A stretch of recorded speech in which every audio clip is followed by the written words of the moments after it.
Welcome to the ER Break Room, the University of Florida Department of Emergency Medicine's podcast. In here, we get to know each other, celebrate our achievements, and highlight our initiatives. I'm your host, Michael Petrauskas. Welcome to the Parenting in Medicine episode. Before we get to today's topic, I want to thank everyone who submitted feedback for the podcast via the questionnaire. One suggestion was having shorter interviews featuring more people, including residents, which I've done in today's episode. On the flip side, others expressed that they love the in-depth interviews and to not change a thing. Well, we are going to do that too. The format will vary depending on the episode and the goals. And for the researchers and research interested, I heard you. The next several episodes will feature researchers and their work, which will coincide nicely with Dr. Fahim Gurgis's Research Vision Seminar next month. Some of the most ambitious suggestions, including creating asynchronous learning episodes for the residency and having more frequent episodes with even more guests. These are incredible suggestions. If you are interested and have time to take on the lion's share of either of these, reach out to me. I want to give a special shout out to our scribes, Varsha, Jessica, and Aquina. They were inspired to start their own podcast, The Stethoscope Switch, featuring our department members discussing themes of career discernment with a targeted audience of pre-health students. Our colleagues make great podcast guests, as you know, and the episodes are insightful and entertaining. So check it out. It's available wherever you get your podcasts. Now on to Highs of the Month. We have an impressive number of new members in the department. Cassie Shaver is our new Clinical Administrative Specialist 2. Kimberly Evers is our new Administrative Support Assistant 2. By the way, if I butcher your names, I apologize. When I meet you, you can correct me. Emilio Cagmat is our new Biological Scientist 2. Andrew Bertrand is our new Clinical Research Manager. Denise Kirby Carlton is our new Research Administrator 3. Amoni Sams, or Mo, is our new Fiscal Assistant. Will Mitchell is our new Fellowship Program Coordinator. Hayden Evans is our new Clerkship Program Coordinator. Wow, welcome. That's a lot. Everyone will have to start wearing name tags around the department, including the old folks, just so everyone can get to know each other better. Maybe we need to have a mixer. In fantastic news, 2 people got promoted. Matthew Shaw was promoted to Clinical Research Coordinator 3, and Cassie Stitch was promoted to Research Administrator 1. Congratulations, you two. The faculty and fellows this past month had an amazing educational retreat put on by the expert physician educators of our department. I was able to catch a few hours of the retreat and learn so much. Thank you to the presenters, including Dr. Lars Beatty, Juliana DePortu, Donna Parker, Maritza Plaza Verdun, Ronnie Wren, Dave Roberts, Meredith Thompson, and Chrissy Zareski. And finally, the pediatrics EM faculty had an especially brilliant showing at the ASIP Scientific Assembly this year. Shout outs to Dr. Carolyn Holland and Chrissy Zareski for your organizing and presenting efforts, and to Dr. Tricia Swan for your outstanding chair and section awards. So first up today, I am welcoming intern resident in our emergency residency, Tim Fisher, to the podcast to talk about being a new parent in medicine. So Tim, welcome to the ER Break Room. Hey, thanks for having me. Absolutely. First intern on the podcast, if I'm correct. Awesome. Yes. So first off, Tim, just tell me, just so everyone will know this, where are you from and where are you from? So I'm from Philadelphia area. I grew up about like an hour north, and I moved to the city and lived in the city for about 12 years. And then wow. My wife and I decided to venture out for residency, and here we are. Cool. So I have to get a little backstory here for the listeners. Dr. Mary Patterson, our chair, she emailed me about you before I had met you and said, "Oh, Michael, you have to meet Tim Fisher. He has a similar background as you. He taught high school prior to coming into medicine, and him and his wife are pregnant with their first baby." And so it's like, oh, that's really cool. So I reached out to you, and we kind of started off a dialogue. So you taught high school. Where did you teach in Philadelphia? Yeah, so I taught in West Philly and in North Philly briefly. Most of my time was spent in West Philadelphia. Taught 9 through 12 math, chemistry, and physics. Wow. I tell people are like, oh, you must know heavy science. I'm like, yeah, you get certified to all the science stuff, but where I taught a lot of the students, we focused a lot on like closing the achievement gap, and so a lot of the work felt very meaningful, and it was definitely tough to make that final decision to leave teaching and pursue medicine. But I think there'll be a lot of opportunities to make a teaching and educational impact here as well. Oh, absolutely, absolutely. I didn't realize how much of my teaching background I would use as a physician, and then now as in academics even more so. So that's wow, it's crazy. I taught math, I taught some calculus and pre-calculus and physics, but you also threw in chemistry, which is a whole nother realm. I mean, that's a lot in terms of preps and time and stuff. These are tough subjects. So yeah, it's tough. Also I think you probably know like overcrowding classrooms, like 30 plus students in a classroom, and oh my goodness, it's definitely a challenge. Yeah, but it was fun, very rewarding. Very rewarding, yeah. The grading, the test writing, I mean, just the planning. It's work. I tell people all the time that there's nothing that I've done in my lifetime that's been more difficult than my first year of teaching. Yeah. So would you agree? Yeah, I would totally agree. I think nothing is compared to my teaching experience. Nothing. I don't know, the whole concept of preparing for multiple classes to teach learners that are across the whole spectrum of learning, and to do it in a controlled environment of 30 to 35 students on a day-to-day basis. Yeah, I don't think it's going to get too much more difficult than that. It's not. And I think that it actually prepares us for parenting too, to some degree. Absolutely, yeah. Yeah. Did you do a special teaching program or anything to get an education? No, so I did actually I did my undergraduate degree in business, and then I owned a lawn care landscaping business for a while, and then I ended up deciding, I come from a family of teachers, so I decided to go back to school and get my master's in education, and it was also like with curriculum as well, so I did that at Drexel in Philly, and then I started teaching in West Philly, kind of near where Drexel's campus was, and I did like my intern year there, and then I started working, and then I stayed there. And it was cool. Kind of came like full circle experience because through like my master's program, I ended up making connections with some biology faculty at Drexel, and I was able to take my students and set up like a program with the university to have my students go into like a college level curriculum and go into a lab and see all that. So it was really, really full circle. Really wow. Cool. Yeah. That's amazing. That's so cool. Yeah. And your spouse, Ashley, is also in education, correct? Yep. She's been in education for 10 years. She was a teacher for a while, and then when the pandemic happened, she became an academic coach. So she was responsible for coaching new teachers and helping them learn like classroom management strategies, curriculum design. And she still was working in that, and then continued to work virtually until we just had our baby. Yeah. Oh, we're gonna let me get to that in a second. One last thing, you mentioned coaching. I know you. Ashley's an academic coach. Did either of you coach in athletics?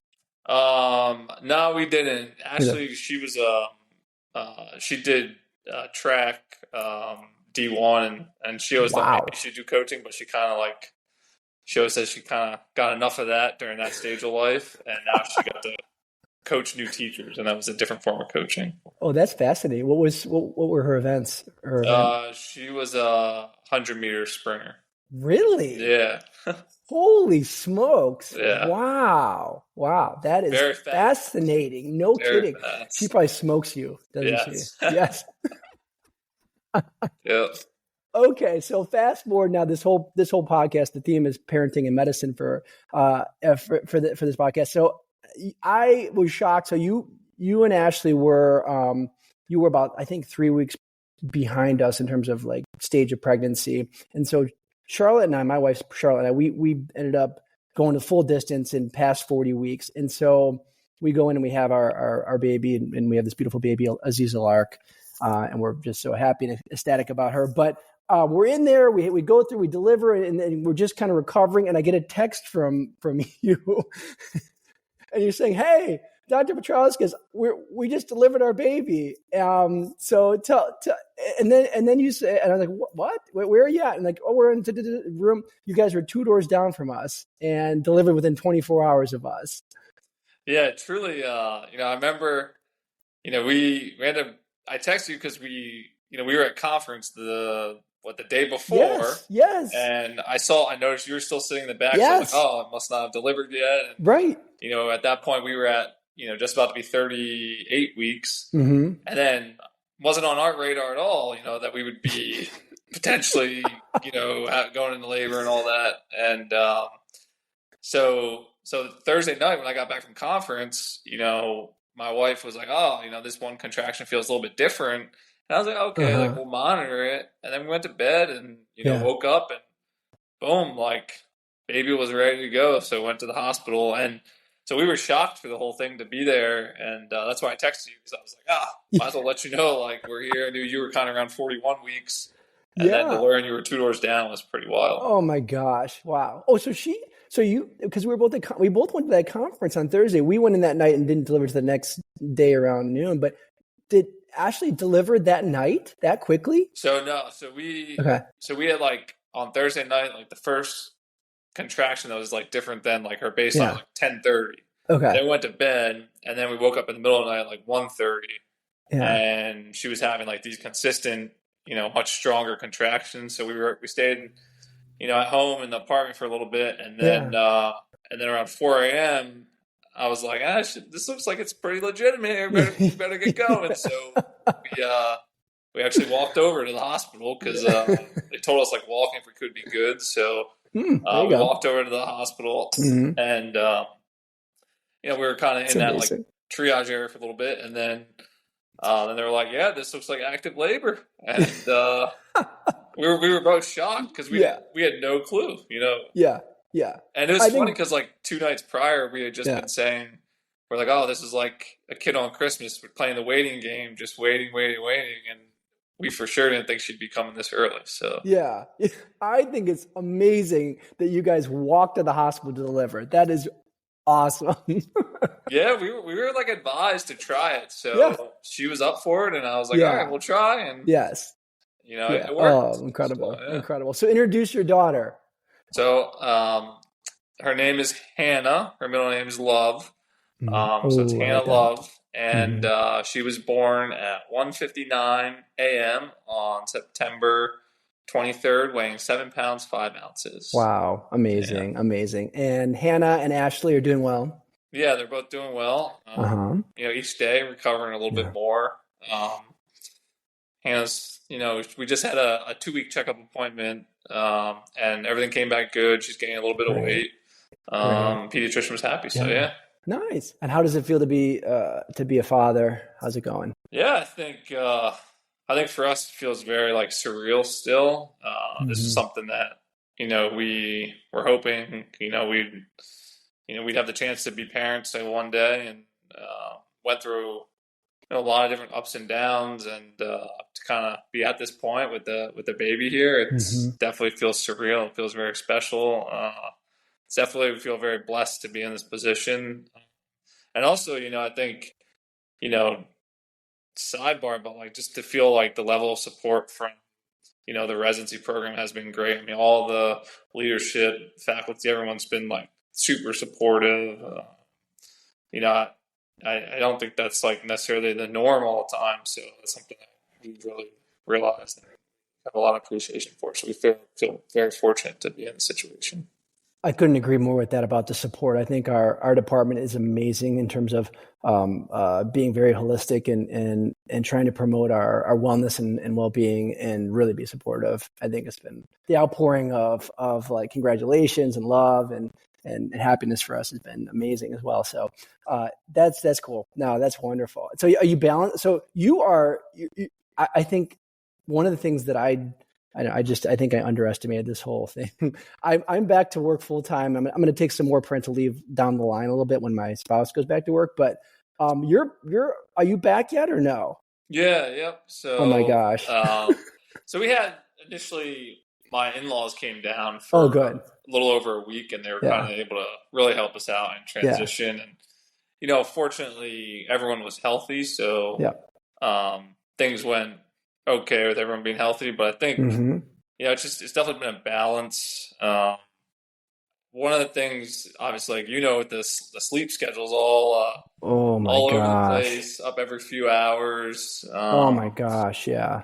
But I It. think I don't know. I think two things. I think one, being in like the EM field and kind of with our schedules being a little all over the Mm-hmm. place, kind of helps Mm-hmm. you adapt. And then Mm-hmm. I think just like stepping back and kind of realizing like, wow, yeah, it's rough waking up constantly and doing this, but like big picture, like Yes. this is a pretty cool experience, and Yeah. it's Yeah. it's definitely a blessing. So I think always keep that in mind. It's really hard to complain about any of Yep. that. I think you just kind of know this is such a unique time period, and it's a special time. I couldn't agree more. Amazing. I guess last kind of questions would be like, what do you wish you knew going into this? And then, since I'm going to have on a couple other guests regarding parenting medicine, what do you want to know about parenting and balancing and that kind of thing in medicine? Hmm. What do I wish I knew? Well, I guess like that's a tough one.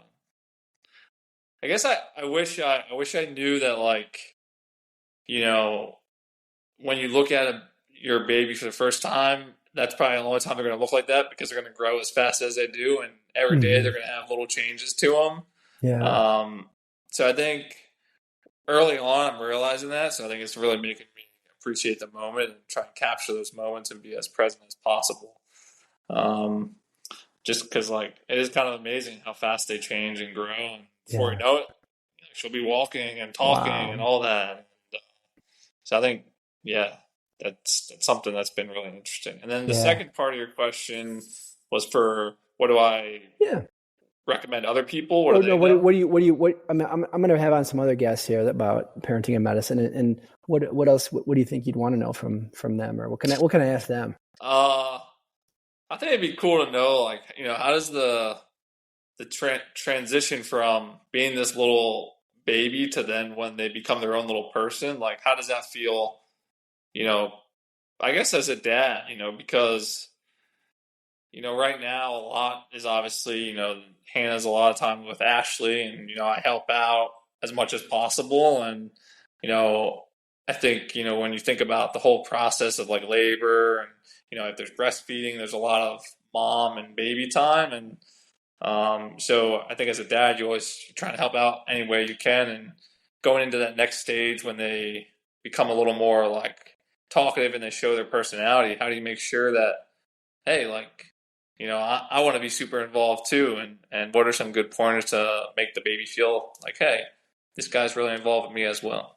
That's a great question. And actually, the next guest on this podcast is going to be a second year resident, Eric Nordhues, who has some experience in that. So I'm going to ask him that very question. Awesome. Well, Tim, this has been wonderful. Thanks for coming on. Thanks for sharing your experience with us. We are looking forward to working with you over the next 3 years and being part of Ashley and Hannah's lives as well. And thank you. Awesome. Yeah, I really appreciate you having me. This is fun podcast, and best of luck with you and your new family as well. And I look forward to seeing everybody grow together. Thank you. So next up, I want to welcome our second year resident, Eric Nordhues, to the podcast to talk about parenting and medicine. So Eric, welcome. Yeah, thanks for having me. Appreciate Absolutely. the invite. Absolutely. You were the first person to ask, I think maybe first resident or first person overall to ask to be on the podcast. So you get rewarded by doing that. Yeah, it's great. I know we have some things in common, so it's great to be able to join and have a chat. Yes. And by in common, I've just joined the club of being a parent. So I have 1/3 of maybe being in common with you, given that you have 3 children now. Yep. Pretty new third child though. Still in the throes of young parenthood. Gotcha. Okay. Well, before we get to that, so just give all the listeners just a background real quick. Where are you from? Did you have a career before medicine? Yeah, I guess not really. So I'm from Colorado originally, born and raised in Fort Collins. And basically from college on, I've been in the medicine world. I started out in EMS, and did some kind of extended education and then ended up in medical school, hoping to become an EM physician. So I've sort of always been kind of around healthcare. Awesome. Very cool. Colorado's a great state. Yeah, I loved growing up there. A lot different down here in Florida. Big time. Not much skiing. Well, I guess you could ski here, but it's a completely different type of skiing. Yeah. So, all right. So, let's get to the kids here. So what did you have a child before medical school, residency? When did you have your first child? I got married right before medical school, like the month before I started school. And I dragged my wife from the South to Iowa for medical school. And so she was sort of, working odd jobs and that kind of thing. And so our first child actually came towards the end of second year of medical school. It was a blessing a little bit to have my child about a week after I took my first board exam in medical school. That was my next question. I didn't know. Yeah, did you get that in after or before? So that's perfect. It came right after step one. Yeah, it was perfect timing. And you're right, because you get about, 4 or 6 weeks off. It's, I think, typically. Yeah, so exactly. That worked out well. Wow. You can't time many things perfectly in I think in parenting, but that is perfectly timed. Yeah, it was a really good situation, and it was a lot of fun. It made it for a challenge going into my second board exam. Having a 1-year-old running around, and then particular for me and every other medical student going into their second board exam, we had COVID that had just started. So the world was locked down. We were stuck in our apartment with a 1-year-old, and I was trying to crush my, arguably the more important board exam to get into residency. So it was a lot of fun and a lot of challenge, but there's a lot to unpack there. So I'm sure there is. So how did you deal with having a 1-year-old and during medical school and balancing parenting and medical school? Yeah, I honestly have to give a lot of credit to my wife. She's really been the rock solid part of my entire education, since I started medical school. She's, supported us financially during medical school, and now that we have 3 kids, it's been a lot more, functional with the way that she handles our household and my long hours at work, and coming home and maybe not being 100% present, finishing notes, taking a nap, going to conference. So I have to give a lot of credit to her, just being my rock and stable. And it makes it a lot of fun too, because when I can come back and the kids are taken care of, I can jump in and take over right where I left off before work, So that would be the number one thing, to be honest. Awesome. Very cool. I think Mary, when I interviewed Dr. Patterson, she had mentioned that how her and her husband, like different points in their careers, one's professional life would take a priority, and then maybe a backseat, and it was like an ebb and flow, or yin and yang, or so absolutely. Maybe that's how it seems like it worked that way with you guys too. Yeah, it's a great balance. It makes things really fun too. So it's a great thing to have a balanced partner that can assist you as you go through the medical world. So it's been good. Yeah. So then number 2 came. And by the way, you can give names to your children here. My son Murray was born in 2019. He was born right after step 1. And then we had our second about 13 months later, right after step 2, actually. So, oh my goodness. So yeah, there was not only a 1-year-old running around, but my wife was quite pregnant going into step 2. So so that was Runa, born second. And what was her name? Runa? Runa, yeah. Runa. Yeah. Okay. Are these Irish names? What are they? No. Yeah, they're so Runa is actually, I think, Dutch in origin. Okay. And I guess Murray is definitely like an English name. English name. Okay. Don't relate to any family names or anything like that. Gotcha. But, yeah. That's what I was curious about. Okay. And then, so then fast forward, and I don't know, a couple months ago, I was over at the gym, and I run into you, and you're like, "Oh yeah, I just had a baby last week." I'm like, "What? You're working out, and you got a brand new baby, So so you just had your third, a couple months ago? Yeah. So Rosalind was born mid-August, and I was in the throes of my leave at that time, but getting a Mm-hmm. quick workout in while everyone was napping at home. And Nice. this one's been a little easier. Both my toddlers are in school now. So like Mm-hmm. early in the morning, especially on Tuesdays and Thursdays, they're both gone. So my Nice. wife's at home, resting, Mm-hmm. and I can get Mm-hmm. out and get some things done. So That's um, great.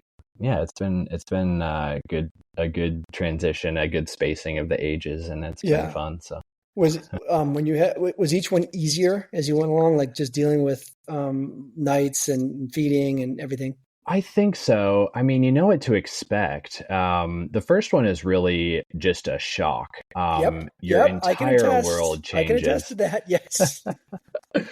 And they say, "Oh, you're playing one-on-one now with two kids, or you're like outnumbered with three." And I don't know about that. I mean, I Yeah. think everything's kind of what you make of it. And there's Mm-hmm. challenges. We've got little, size 1 diapers back out, and we've got the Mm-hmm. changing table back out for Mm-hmm. the newborn, whereas our Yeah. our older children are like, potty trained and running Wow. around taking care of themselves in some Yeah. ways. And Yeah.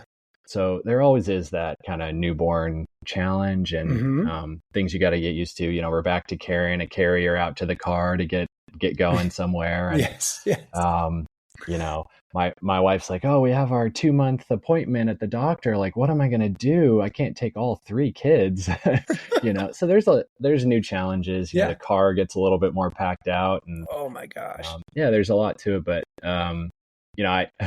I'll keep going back to my wife. She makes Yeah. it a lot easier than it could be if it was, a different situation. And she makes the best of chaos, and that's kind of where she thrives. And I just go along with the ride. My OCD personality that makes me maybe a good doctor is it doesn't work with toddlers. So I definitely benefit from having that yin and yang you talked about with Yeah. a What's good your wife's partner. name so we can make sure we give her a Yeah, strong so shout out Carly, here? yeah, we got to give Carly a shout out. Carly, yes, yes, Carly doing it. Oh, that's fantastic.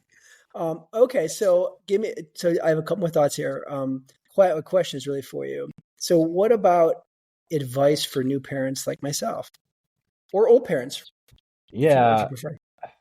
I mean, I think the biggest thing is to enjoy it. It goes really fast, and I know that's probably something that's said a lot. That Mhm. before they're going to college or whatever. But the times that they aren't walking and the times that you have a calm, sleeping baby in your house, Mhm. like those are the times to really enjoy. I have loved holding all of my very young children. We breastfeed, but the odd bottle that I get to give and hold my child, or it'll be the middle of the night and we'll have a baby crying and I just get to wake up and hold my baby. Mhm. Those are the things that you miss when you have a 4-year-old running around asking to, play with Legos or throw the football. It's a Yeah. different kind of love, but Mhm. it goes really fast, and each stage is unique. And so I think, regardless of us being physicians and having a hectic work schedule and that kind of thing, like these times really do go fast. And it's Mhm. the memories that you hold on to, but it's really enjoyable while you're in the middle of it. And it's something that you could let you could overlook or let slip by if you're not really, focusing on those little moments. So Oh, that's wonderful. that would That's be my biggest wonderful. thing. That's great. And speaking of physicians, I mean, do you think there's a unique aspect of being a physician while being a parent? And also, do we know too much? We may. I will say my transition into the pediatric emergency department has been a little bit more calming. Oh, good. I'll see a child that maybe is a not sick type of kid come into the ED that maybe another resident is like, "Oh, I don't know, this kid looks like they need something."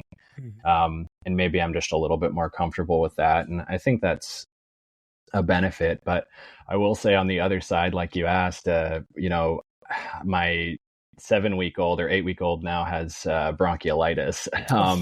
And so Oh, it had to have been like brought home by my son.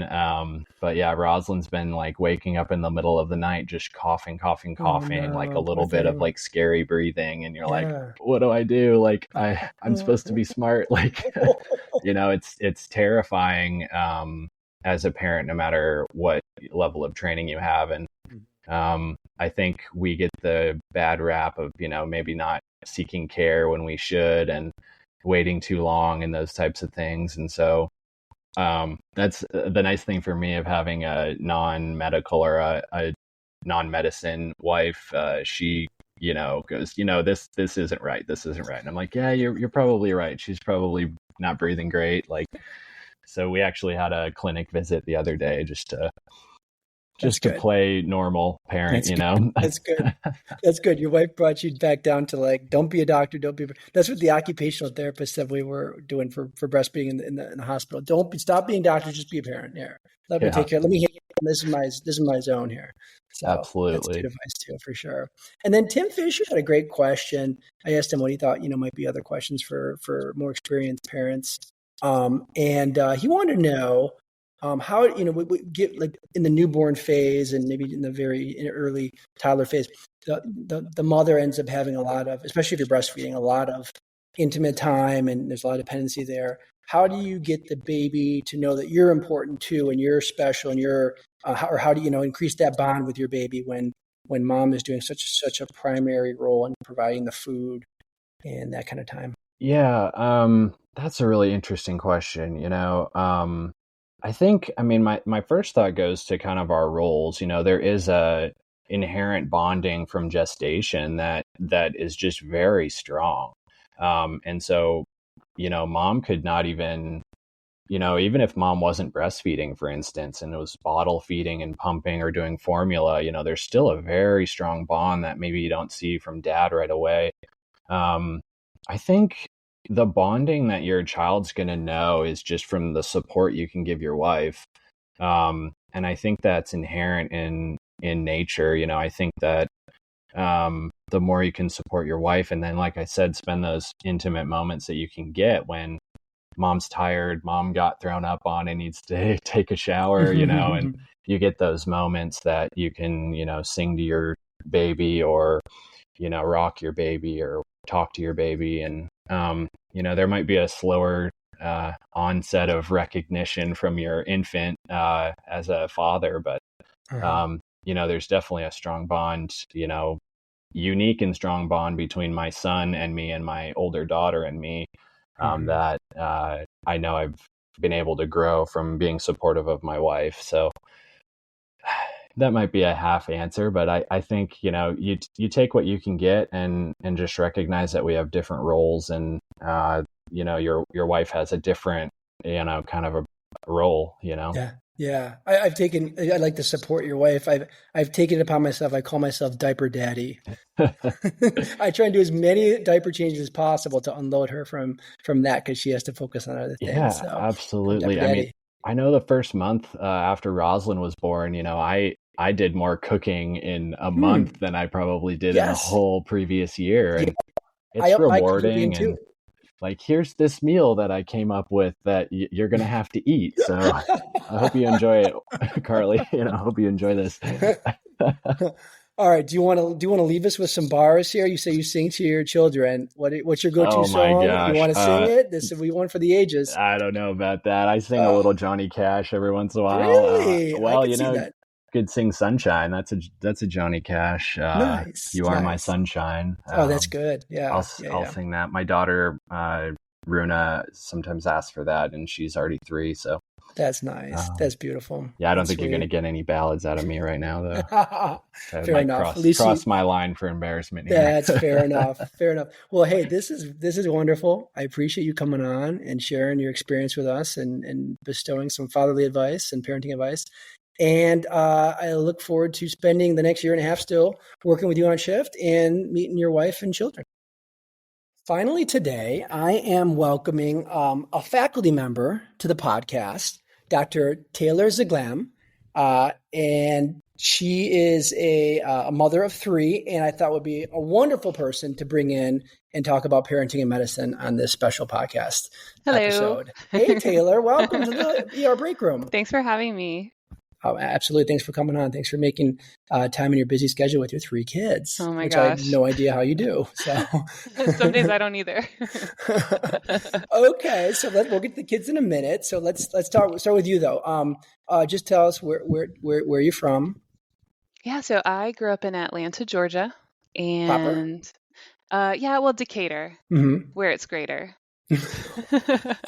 But yeah, right next to Atlanta, inside the perimeter. Okay. Went to high school there. Then I went to Rhodes College in Memphis, Tennessee for my college education. Yeah, small cool. private school. Yeah. And that led me to go to University of Arkansas for medical school. Yes. Yeah, Well, we have mutual friends from that so cool. part of our lives. Okay.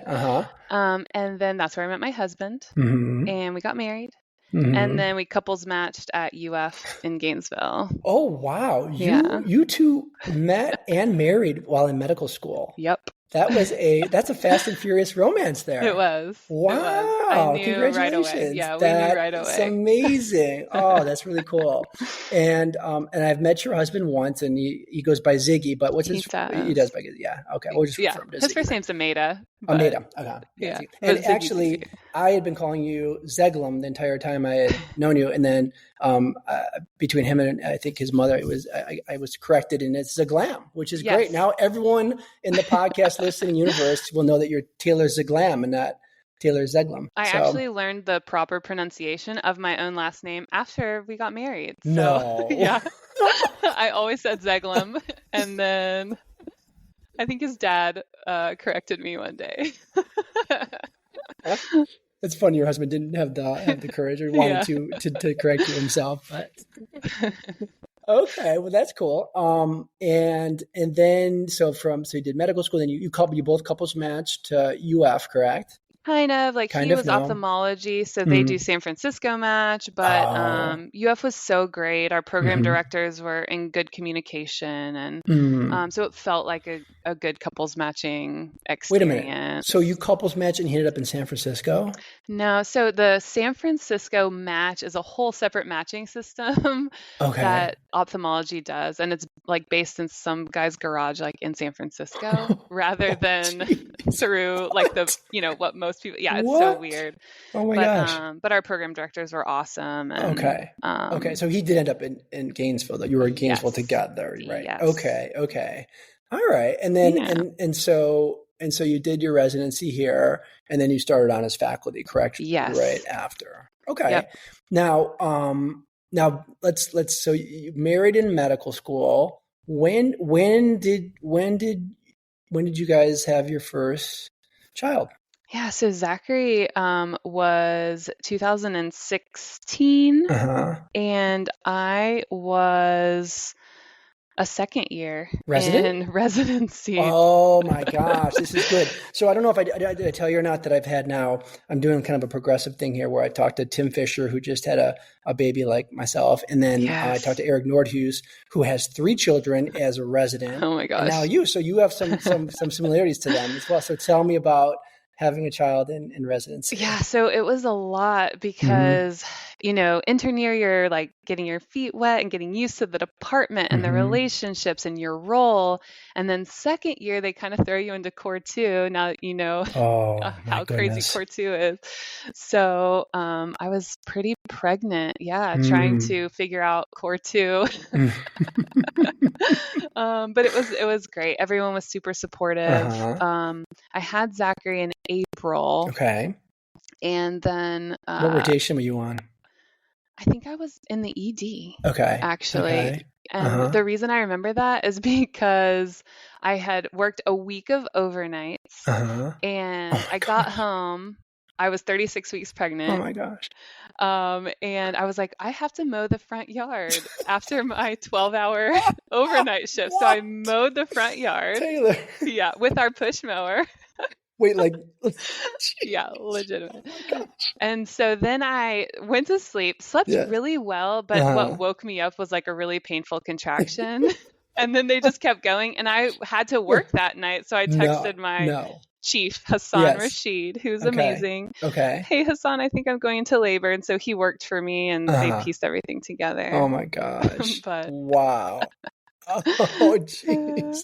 And I think you alluded to this or maybe mentioned this before about with Zachary, you did not want to have an epidural, right?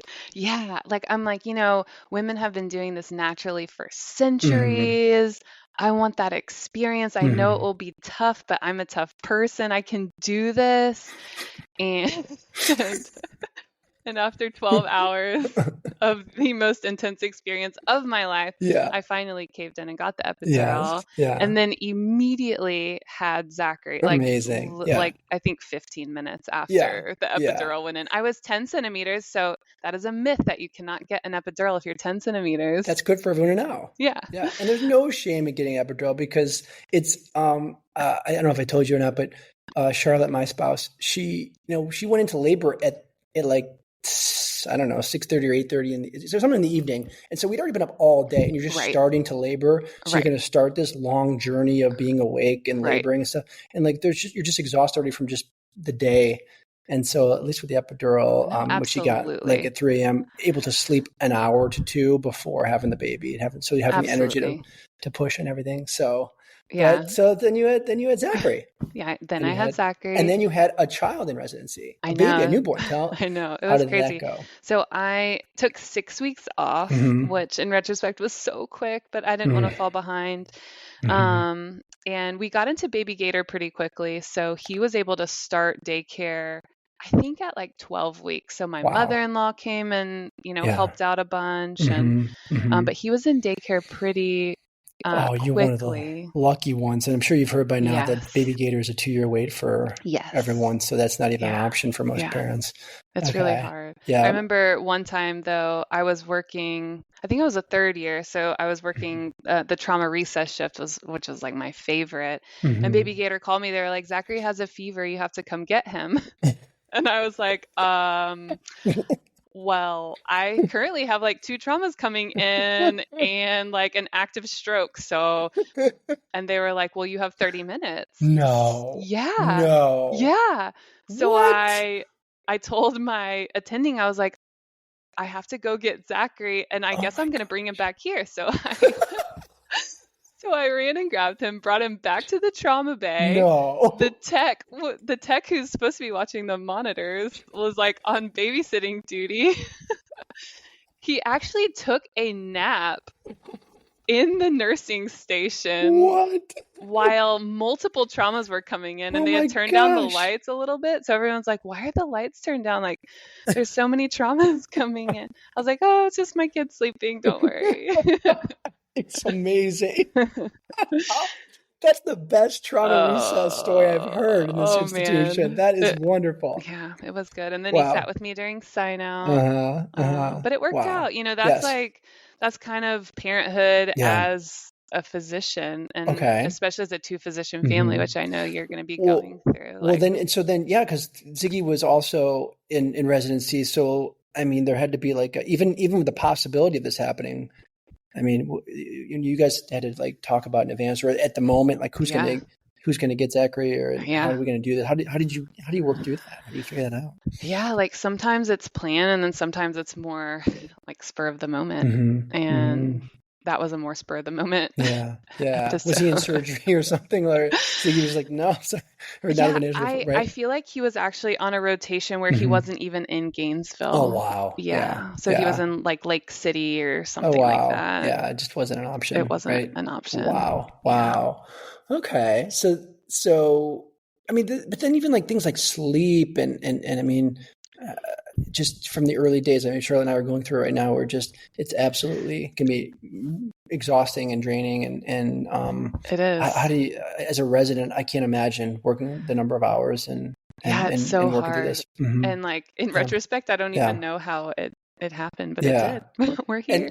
And you're here, and then you had 2 more. So I know. Clearly you like something about it. It's true.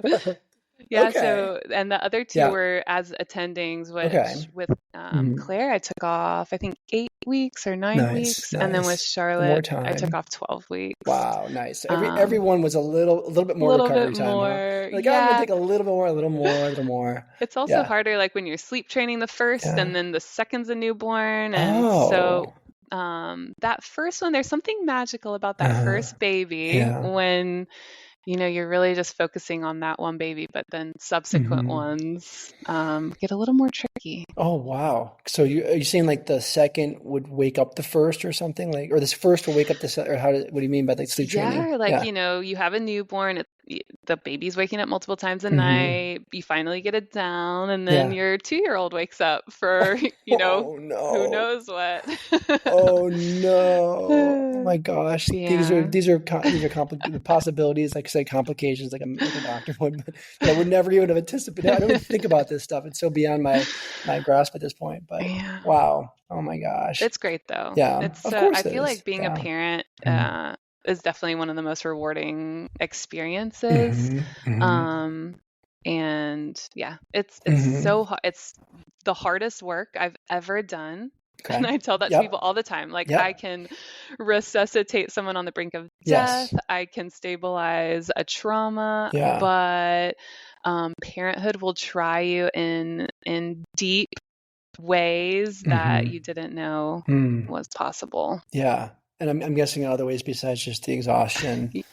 Definitely. Is it worry? Is that part of it too, or like just concern for your children? And then just like as these little humans are developing their own wants and needs and ideas and pushing back, figuring out, how to redirect them and guide them and basically raise a good human. It's tough. Yeah. Yeah. Wow. That's deep. Wow. How did you and Ziggy approach like the balance of parenting? Because I know that and I don't know if you feel comfortable talking about like you being less than full time currently to take up more. How did you navigate that? That was a really good decision. As he took over a practice, and so he is like the big boss, and so he's not as flexible as I am. At least we have a call schedule. Yes. If your baby is really sick and needs to go to the ER, you can call out and go. We have that backup. He does not have that. So I had to be the more flexible parent, but I think it's been really good. I think the key has been like outsourcing everything that we can. So our lawn service, our house cleaning, having good backup babysitters, and having our mother-in-law live less than a mile away. That's clutch. Having all these like backups has really supported us in our parenting and our marriage and our careers. That's huge. That's good advice. And I think Mary Patterson kind of mentioned a little bit, or alluded to some of those things too, of just, and we're seeing this as well. Charlotte and I took pride and we cleaned our own house and everything. And since it's been, actually today is, it's been a month since we've had little Aziza Lark, and our house is absolutely shambles, and we haven't cleaned. I mean, just things that we could do before we can't do now. So I think we're going to finally be the ones that turn to that and start to, try to take on some. Yeah, I highly recommend. Offload some of these other things. Yeah, it's like so you said. So is Aziza 30 days now? What days? 28 days.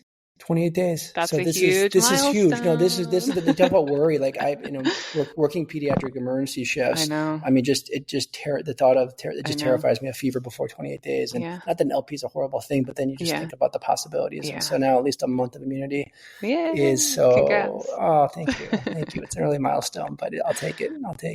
Yeah. So I talked to Tim Fisher, who's also a brand new parent, and shout out to Tim,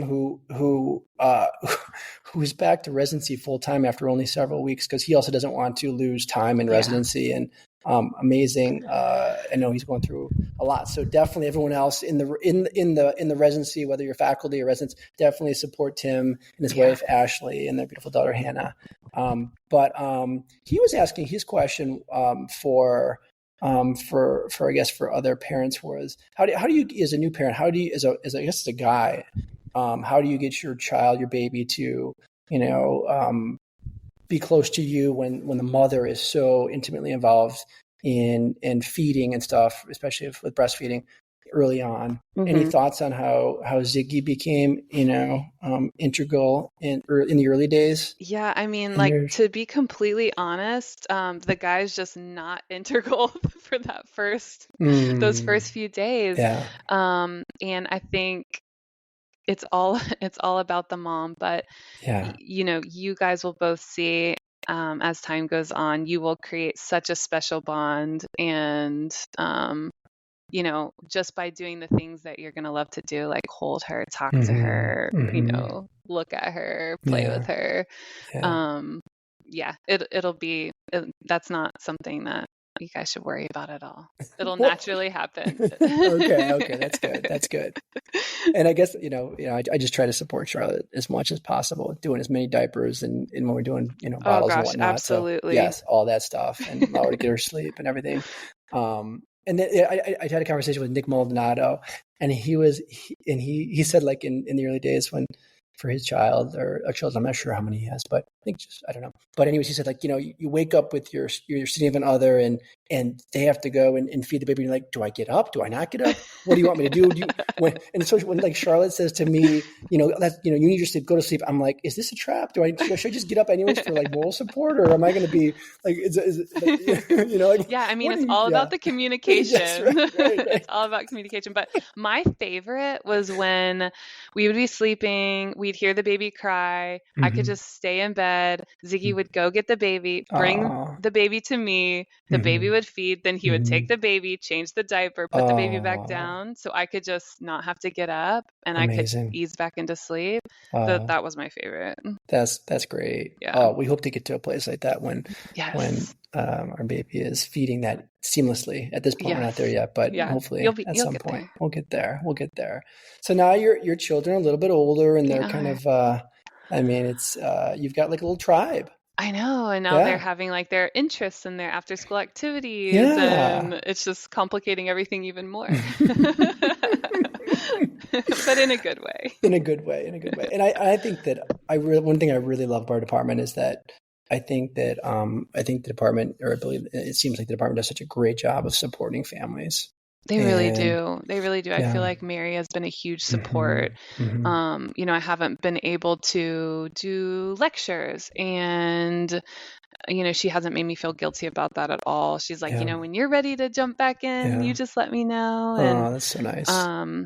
Just really supporting me like where I'm at right now, and I appreciate that. Yeah, and also things that are built into our system, like the call schedule. There's always a backup. That Meredith Thompson told me that she never doesn't feel guilty, if she has to call in sick for her child, because it's what it's there for, and to have that. And so many other practices, like your husband, you don't have any of that. So it is nice. I think we're very fortunate in that regard.